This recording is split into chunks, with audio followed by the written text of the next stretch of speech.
D'une part, on assiste au noyautage croissant des droits des parents dans l'éducation de leurs enfants par l'introduction des nouveaux programmes pédagogiques qui visent clairement la sexualisation précoce de nos enfants, et d'autre part, on expose en même temps toute la population à une sexualisation tous les jours plus intense dans tous les domaines. On le voit clairement avec l'exemple de l'artiste Anish Kapoor, dont on a pu voir les sculptures à Versailles en 2015. Une de ces sculptures a suscité un tollé et des vagues de protestation en France. Elle est faite en acier rouillé et a un grand trou au milieu. À proprement parler, ce n'est rien de spécial. Cependant, l'artiste lui-même la nomme « vagin de la reine qui prend le pouvoir ».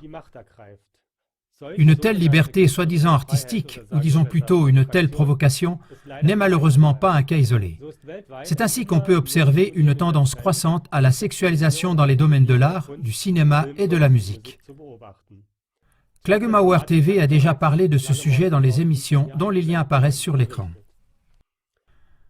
La sexualisation et le pervertissement de notre société, surtout de notre jeunesse, représentent un commerce de plusieurs milliards, mais outre le seul profit, il s'y cache aussi des raisons secrètes beaucoup plus profondes. Ces raisons secrètes se révéleront dans les conséquences à très long terme sur l'avenir de notre société. L'ancien dirigeant de la révolution russe, Lénine, touche l'essentiel dans la citation suivante. Je cite. « Intéressez la jeunesse au sexe et vous vous emparerez d'elle sans difficulté. » Fin de citation. Au vu de ces mots, on se demande donc sérieusement qui aimerait s'emparer de notre jeunesse, par exemple en mettant des pornos accessibles à tout moment sur Internet et sur les portables des enfants et des adolescents depuis des années déjà. On rend également des pratiques sadomasochistes convenables dans la société, comme par exemple avec le film « 50 nuances de Grey ».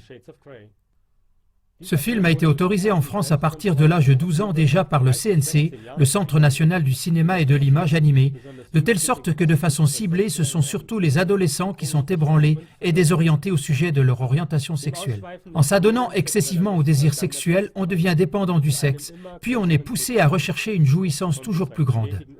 Ainsi, une évolution continue et incontrôlable vers des débordements de violence et de torture aura lieu, comme par exemple la pédophilie, les snuff vidéos, la zoophilie ou la sodomie, et ce jusqu'au cannibalisme et au satanisme.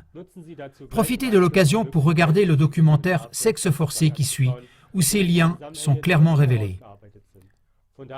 C'est pour cela qu'il est important de dénoncer les responsables de telles évolutions, non seulement chez les Français, mais aussi à l'échelle mondiale pour conserver ainsi les valeurs culturelles et la protection de la société, surtout de nos enfants et de nos adolescents.